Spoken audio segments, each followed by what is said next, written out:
It's an Irish company called Hennigan. Okay? It's an Irish architect with a Chinese architect.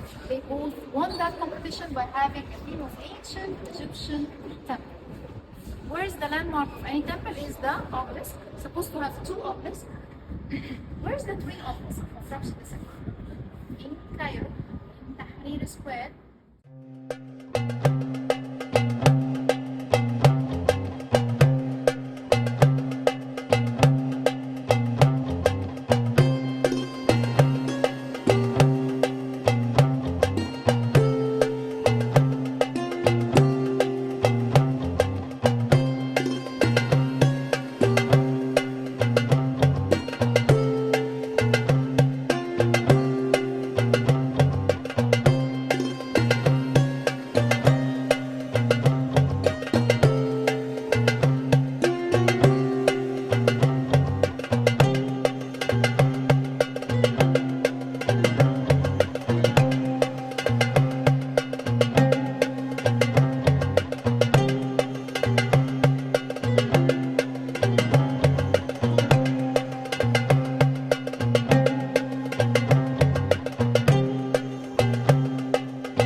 Without the soil, without the Nile, no civilization.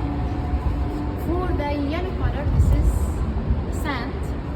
This is the desert, the Sahara. All over the world, the statues with the left.